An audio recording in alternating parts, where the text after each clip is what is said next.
Hello everyone and good evening to all of you. सबको नमस्ते। पिछले सेशन में हम लोग सम ऑफ जीपी से रिलेटेड कुछ क्वेश्चंस कर रहे थे, ठीक है। तो आज भी कुछ क्वेश्चंस वैसे ही करेंगे और फिर आज sum of infinite terms of GP पढ़ेंगे, कुछ प्रॉपर्टीज पर भी बातें करेंगे और फिर उसके बाद ज्योमेट्रिक मीन वगैरह पर भी जाएंगे, ठीक है। तो चलो फिर एक क्वेश्चन कर लेते हैं जो बहुत ही पिक्यूलियर क्वेश्चन है, बहुत ही फेमस क्वेश्चन रहता है। ऐसा चीज तुम लोगों को फंक्शन नाम के चैप्टर में पढ़ना है, बट अभी भी है वो चीज, ठीक है। जैसे इफ अ फंक्शन, फंक्शन कुछ ऐसा डिफाइंड है। अब ये फंक्शन क्या होता है इसके बारे में अभी ज्यादा सोचो मत, क्योंकि फंक्शंस तुम्हें मैं आगे चल के पढ़ाने वाला हूँ, ठीक है। बस समझो कि ये कोई चीज है, ठीक है। F of x plus y is equal to f x into f y. F of x plus y is equal to f x into f y, इस तरह से कोई फंक्शन हमारा लिखा हुआ है, ठीक है। For all x comma y belongs to real number, sorry, x comma y belongs to natural number, okay, such that f of 1 is equal to 3 and sigma x equal to 1 से लेकर के n तक fx is equal to 120. Find the value of n. Find the value of n. तुम्हें n की value पता करनी है कि क्या होगा, ठीक है।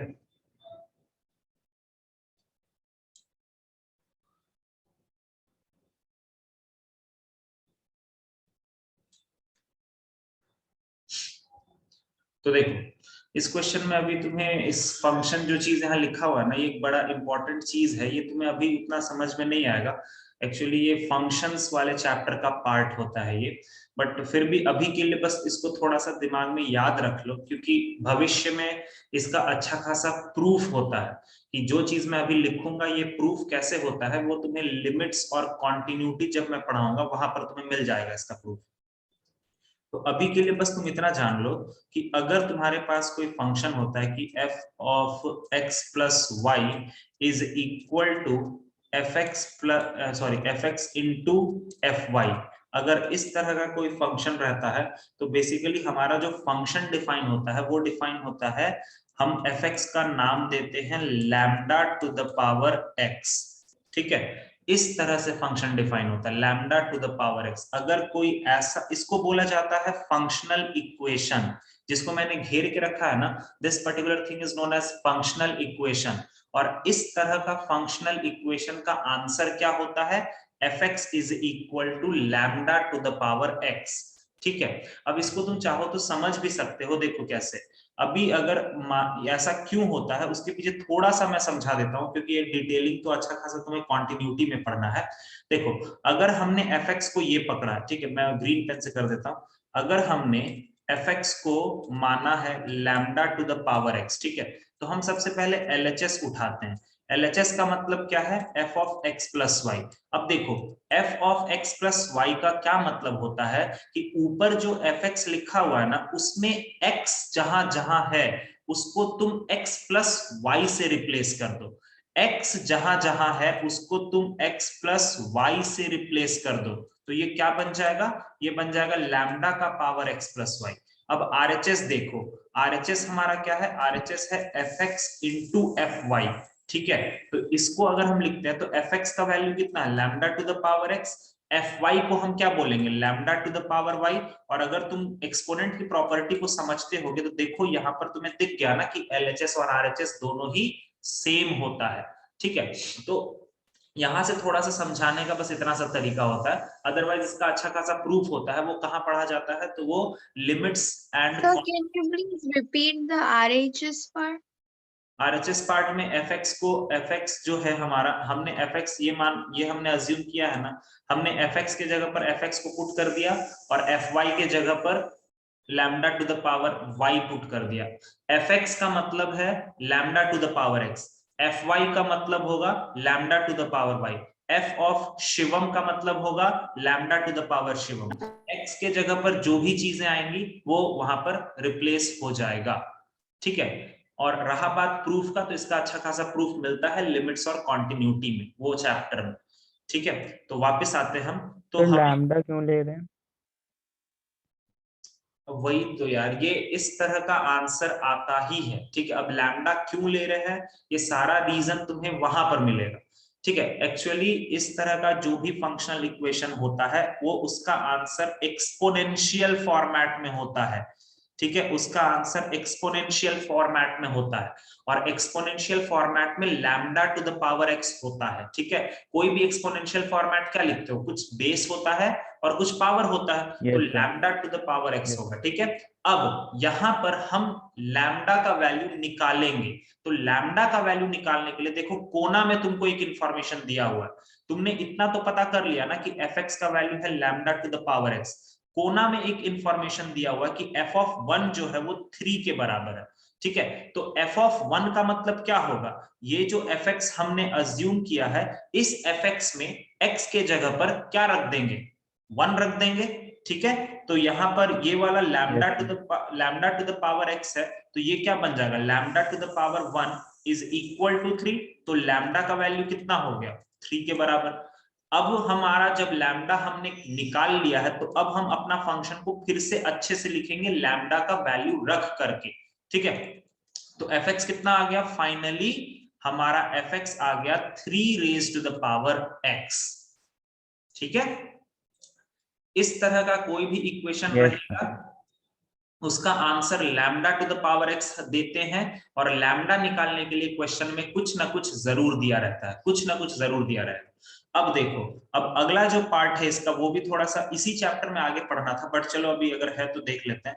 जैसे सिग्मा x इक्वल टू 1 से लेकर के n तक एफ एक्स, इसकी वैल्यू है 120।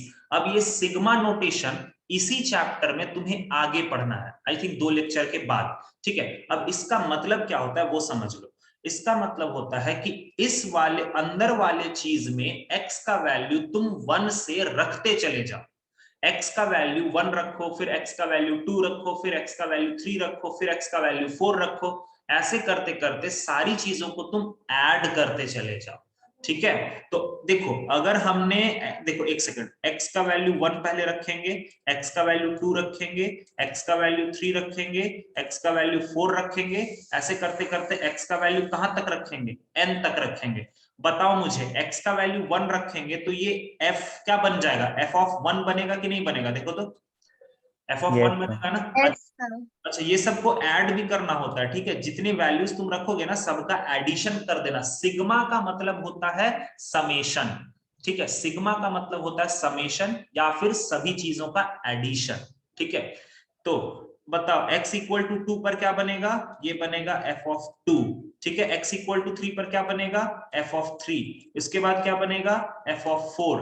ऐसे करते करते लास्ट में क्या बनेगा, f ऑफ n। और ये सभी सम का वैल्यू कितना है, 120 के बराबर। समझ में आया ये वाला चीज? ठीक है, Yes, sir. अब Yes, sir. हमने, अच्छा थोड़ा सा ऊपर चला गया क्या, ओके रुक जाओ। हाँ, हमने एफ एक्स क्या मान रखा है, 3 का पावर एक्स। तो बताओ f1 को तुम क्या लिखोगे, बोलते चलो।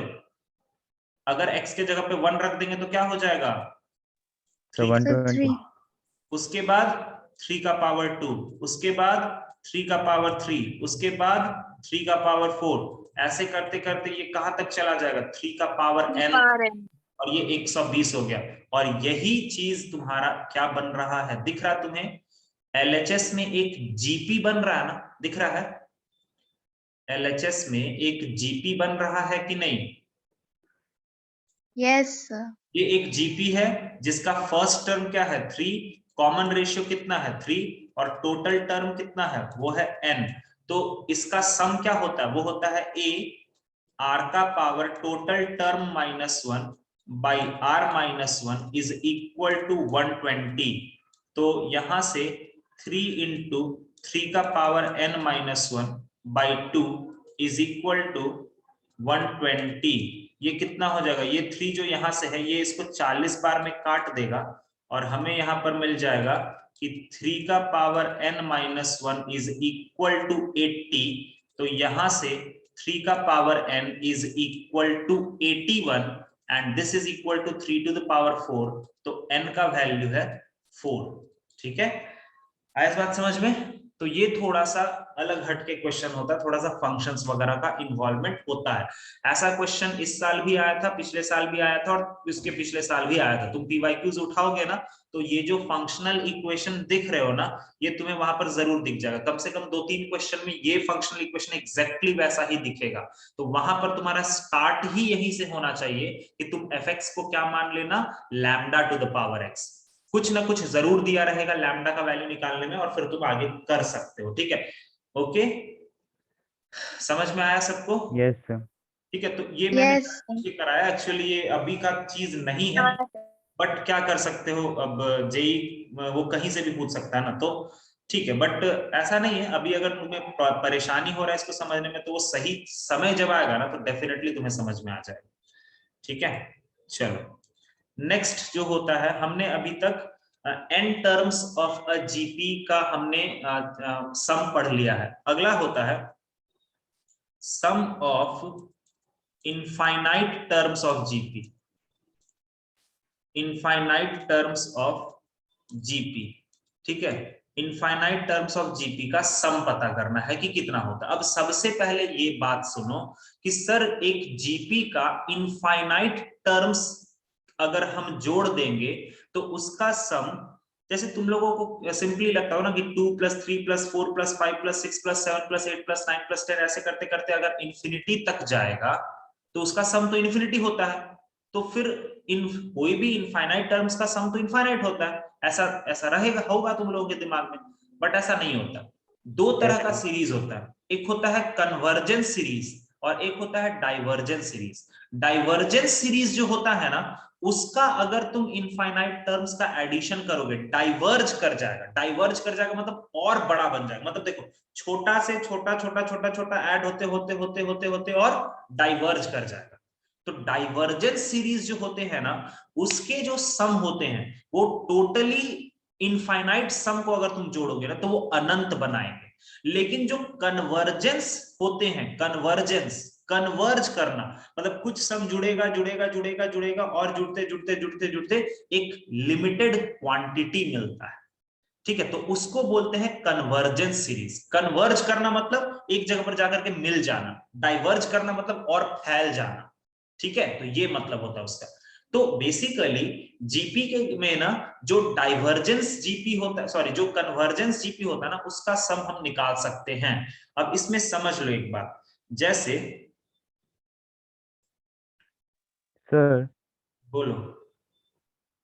सर पहचानेंगे कैसे कि कौन सा कन्वर्जेंस है और कौन सा डाइवर्जेंस? नहीं, वो एक्चुअली अभी तुम्हारे सिलेबस में नहीं है, वो बीटेक के सिलेबस में होता है। उसको पहचानना उतना कोई वैसा टेंशन की बात नहीं होती है।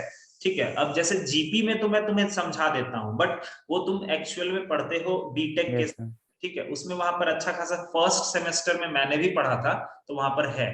ठीक है, तो तुम भी वहां पर पढ़ लोगे। वो अभी उतना ज्यादा माइंड दिमाग में मत लाओ उस चीज को, बस थोड़ा सा एक मैंने बोल दिया, बट ठीक है। देखो S infinity sum of infinite terms of GP जो होता है वो होता है a/1 - r। इसका जो फॉर्मूला होता है ना वो होता है a/1 - r। ठीक है, और इनफाइनाइट जीपी के लिए सबसे ज्यादा जरूरी कंडीशन है कि r मॉड ऑफ r जो होना चाहिए वो 1 से छोटा होना चाहिए। इट मींस कि r का वैल्यू -1 से 1 के बीच में होना चाहिए और r का वैल्यू 0 के बराबर नहीं होना चाहिए। ठीक है, मतलब सिंपल है। अगर मान लो मैंने तुम्हें बोला कि r का वैल्यू 2 है, तो क्या वहां पर इनफाइनाइट जीपी का बात हो पाएगा? r का वैल्यू अगर No, sir. नहीं हो पाएगा। नहीं सर। ठीक है, और अगर मैं बोलता हूं कि r का वैल्यू 1/2 है, तो क्या इनफाइनाइट जीपी का बात हो पाएगा? हाँ, हो जाएगा। ठीक है, अब यहाँ Yes, सवाल sir. ये तुम लोगों के मन में ये आता होगा कि सर r का वैल्यू 1 से छोटा क्यों लेते हैं? ये सबसे बड़ा सवाल है कि r का वैल्यू 1 से छोटा रखने पर ही ऐसा क्या हो जाता है कि वो s इंफिनिटी में श्रिंक कर जाता है। तो उसके लिए मैं तुम्हारे सामने Sn का दोनों फॉर्मूला लिखूंगा। ठीक है, एक बार मैं लिखता हूं जब r का वैल्यू 1 से बड़ा होता है, तो Sn का फॉर्मूला होता है a r का पावर n - 1 by r - 1। और इधर होता है a 1 माइनस आर का power n by 1 minus r. अब ध्यान से देखना बच्चा लोग, यहाँ पर देखो अभी फिलहाल इस पहले वाले केस में r का जो वैल्यू है वो 1 से बड़ा है, ठीक है। अब यहां पर हम लोग जो टॉपिक पढ़ रहे हैं वो इनफाइनाइट टर्म्स है। इनफाइनाइट टर्म्स का मतलब क्या होता है कि n जो होगा, मतलब नंबर ऑफ टर्म्स जो होंगे वो तुम कहां पर लेके चले जाओगे, अनंत पे ले, मतलब बहुत सारे टर्म्स। n का वैल्यू इंफिनिटी रखना है। समझ में आ रहा पहले ये बात? ये समझ में आया? इनफाइनाइट सर ये वाला समझ में नहीं आया। इनफाइनाइट टर्म्स का मतलब होता है कि सम ऑफ, जैसे मैंने बोला सम ऑफ 5 टर्म्स, तो सम ऑफ 5 टर्म्स का मतलब 5 टर्म का सम ऑफ 10 टर्म्स उसका मतलब 10 टर्म का सम ऑफ 15 टर्म उसका मतलब 15 टर्म का सम ऑफ 100 टर्म उसका मतलब 100 टर्म्स का सम ऑफ इनफाइनाइट टर्म्स उसका मतलब n का वैल्यू कितना होगा, इंफिनिटी होगा। तो इन्फिनिटी होगा। ओके, तो यही चीज तो मैं यस उस सर। वक्त भी बोल रहा था।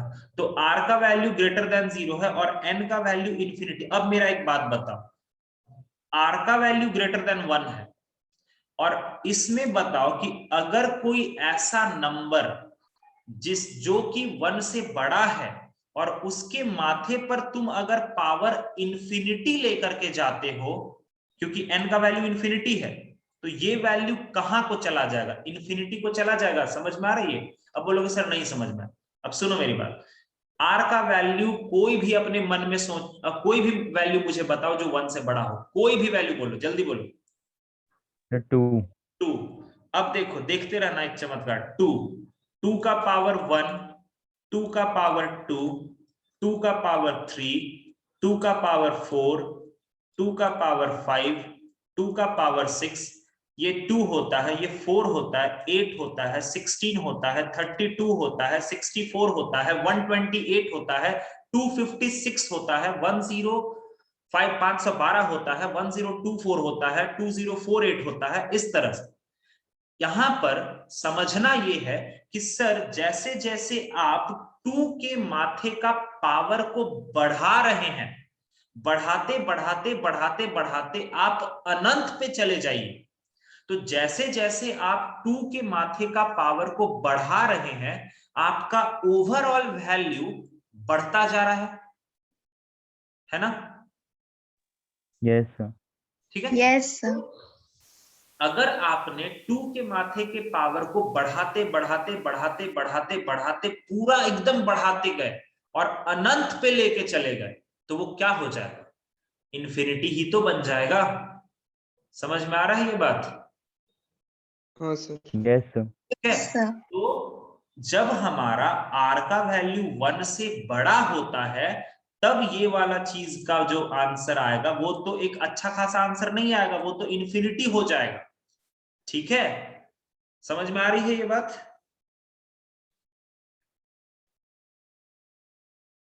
ओके, समझ में आया सबको ये वाला चीज? Yes sir. अब तो इसीलिए हम यहाँ पर r का वैल्यू 1 से बड़ा नहीं ले सकते। अब हम दूसरे वाले में आते हैं।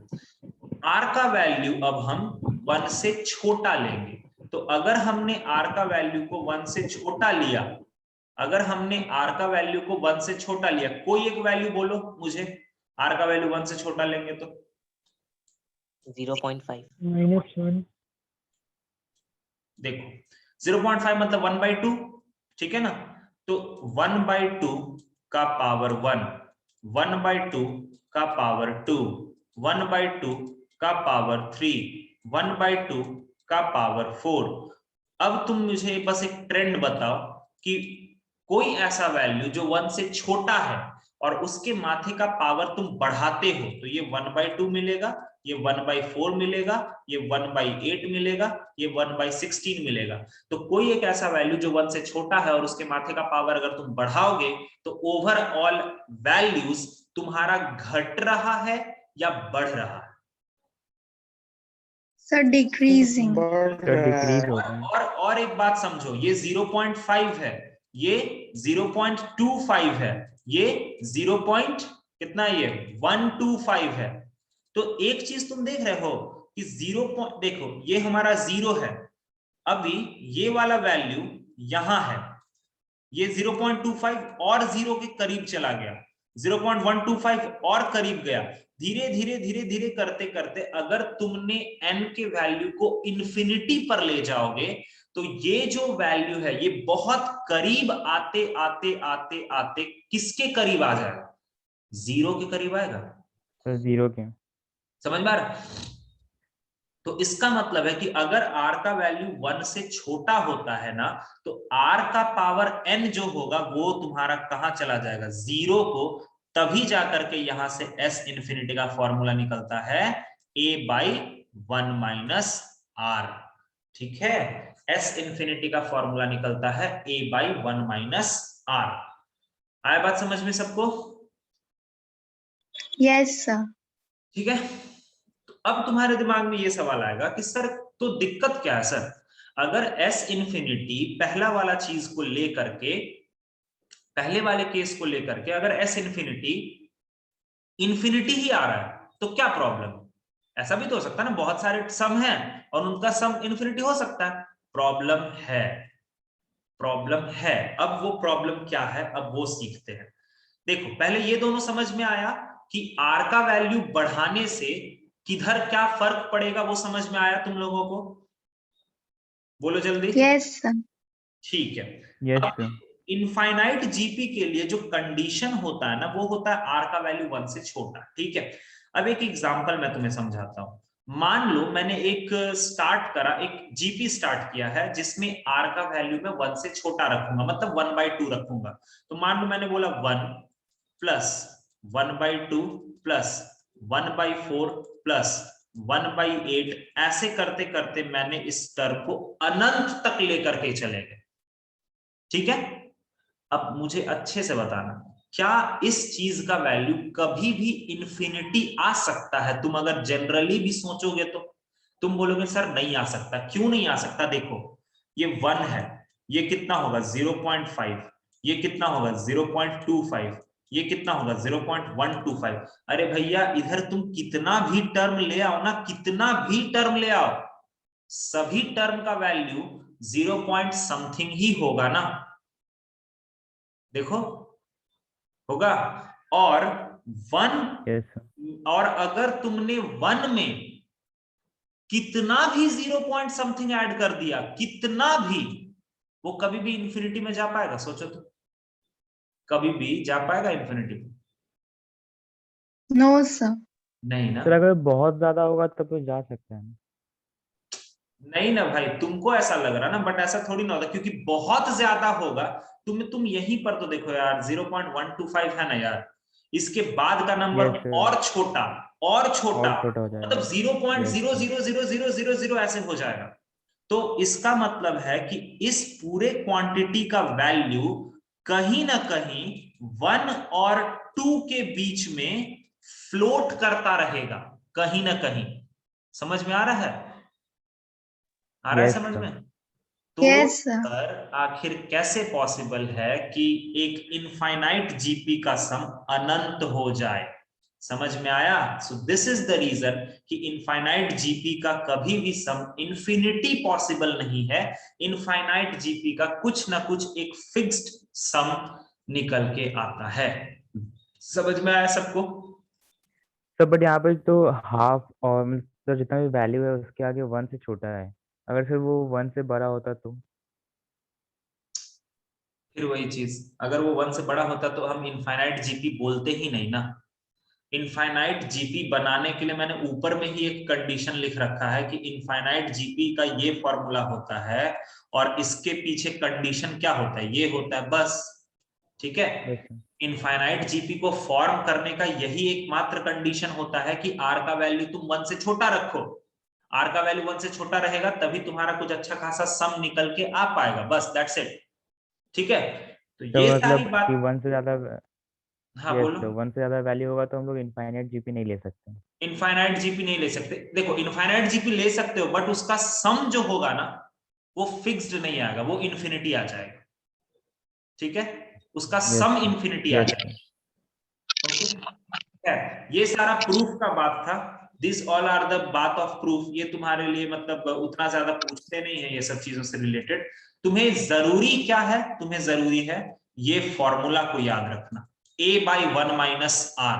बड़ा ही आसान फॉर्मूला और बहुत ही यूज होने वाला फॉर्मूला, a/1 - r।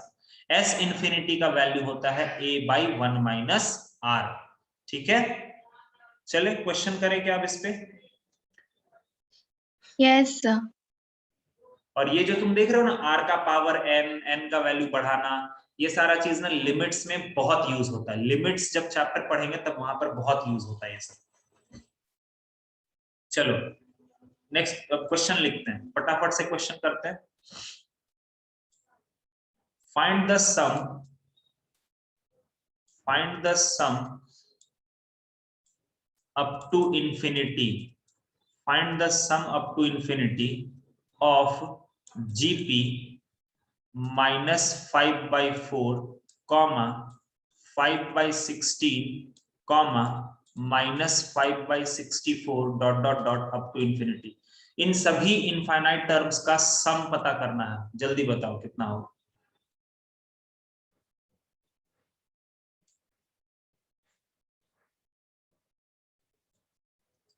तो इनफाइनाइट एस इंफिनिटी का फॉर्मूला बस ध्यान में रखो, वो होता है a/1 - r। सीधा सीधी सारा चीज निकालो और खत्म करो सवाल को। Find the sum up to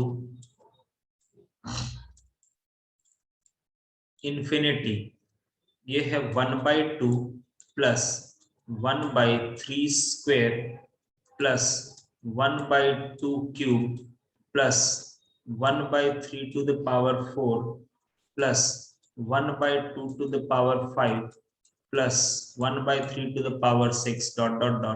up to infinity. ऊपर वाले का कितना आंसर आ रहा है? कितना आ रहा है ऊपर वाले का आंसर? So -1. सही है, -1 सही है। इसमें फर्स्ट टर्म हमारा कितना है? फर्स्ट टर्म है -5/4। ठीक है, उसके बाद कॉमन रेशियो कैसे निकालोगे? सर डिवाइड मार देते हैं ना, उतना क्या टेंशन लेना। 5/16 डिवाइडेड बाय -5/4, तो ये हो गया 5/16 इंटू 4/-5, ये और ये कट गया 4, ये आई थिंक -1/4 आएगा। ठीक है, तो s इंफिनिटी कितना होगा? वो होगा a/1 - r। इट मींस कि a का वैल्यू है, a का वैल्यू कितना है? -5/4/1 - r, मतलब 1 -1/4।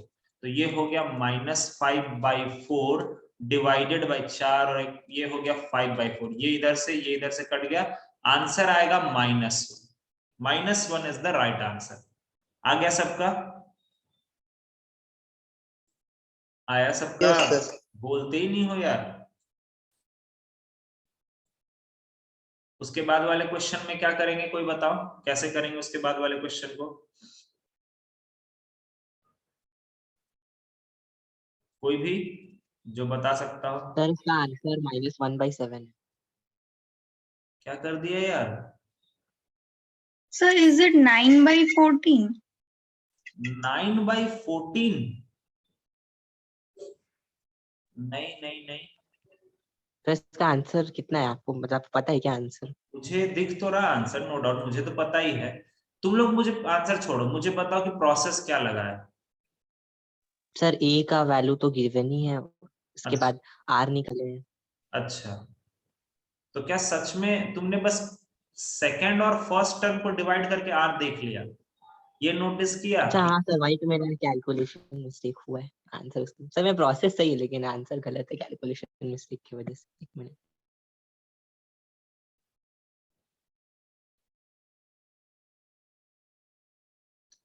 प्रोसेस भी सही नहीं है आयुष। वहां पर तुम मुझे एक बात बताओ कि तुम्हारा कॉमन हम रेशियो, लोग को हाँ बोलो। अलग अलग करके करना पड़ेगा। यस हाफ यस, एकदम सही, एकदम सही, अलग अलग कर। थोड़ा तो देख लिया करो भाई, क्योंकि कॉमन रेशियो मैच नहीं करेगा ना। आदत हमारा क्या होता है कि हम लोग बस दूसरा को पहले से डिवाइड करके, कॉमन रेशियो मिल गया सर, थोड़ा देख तो लो कि क्या सच में वो एक पूरा मिल करके जीपी बना भी रहा है या नहीं, नहीं बना। अच्छा हाँ ये सही अभी जीपी नहीं इसको पहले अलग अलग Yes, करना। sir. नहीं नहीं, थोड़ा सा पेशेंस रख लिया करो यार, क्या है इसमें। 1/2 प्लस 1/2 क्यूब प्लस 1/2 का पावर 5, ऐसे करते करते ये इंफिनिटी तक चला जाएगा, एक सीरीज यहां बन गया। और 1/3 स्क्वायर प्लस 1/3 का पावर 4 प्लस 1/3 का पावर 6, ये सीरीज एक यहां अलग बन गया। चलो अब कर लेते हैं। इस सीरीज का फर्स्ट टर्म क्या है, 1/2। कॉमन रेशियो, अच्छा हाँ, कॉमन रेशियो कितना आएगा इस सीरीज में, कितना आएगा? तो 1/2 का स्क्वायर। चलो ठीक है, 1/2 स्क्वायर। तो इसका सम कितना हो जाएगा, सम होता है सर a/1 माइनस r, मतलब 1/4। चलिए सर कर लेते हैं थोड़ा सा सॉल्व। 1/2 ये हो गया 3/4, सर थोड़ा सा पलट देते हैं। 1/2 इंटू 4/3, ये 2 से तो यहाँ कट गया, ये पहले वाले पार्ट का आंसर आया 2/3। दूसरे वाले का भी फटाफट से देख लेते हैं। इसमें फर्स्ट टर्म है 1/3 स्क्वायर, कॉमन रेशियो है 1/3 स्क्वायर। तो s इंफिनिटी का फॉर्मूला होता है a, मतलब 1/9, a/1 माइनस r। तो ये हो गया 1/9 इंटू, एलसीएम वगैरह लेंगे तो 9 एकदम ऊपर जाएगा, और इधर कितना आ जाएगा यार, 8 आ जाएगा, सही है ना, हाँ 1/8। इधर का वैल्यू आ गया 1/8। अब दोनों को क्या करना है, ऐड करना है। तो ये हो जाएगा 2/3 प्लस 1/8। तो यहाँ पर 8 3 24 हो गया, 8 दूनी 16 प्लस 3, इसका आंसर आएगा 19/24। सही है क्या, 19/24 देखो, Yes, sir. ठीक है, ओके। नेक्स्ट क्वेश्चन, 6 का पावर 1/2 इंटू 6 का पावर 1/4 इंटू 6 का power 1/8 into dot dot dot up to infinity, इसकी वैल्यू क्या होगी?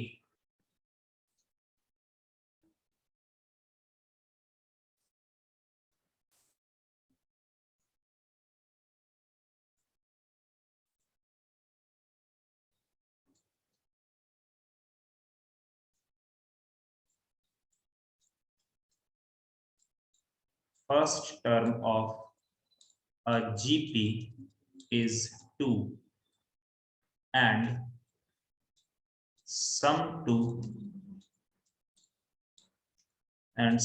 infinity is 6. Find the common ratio.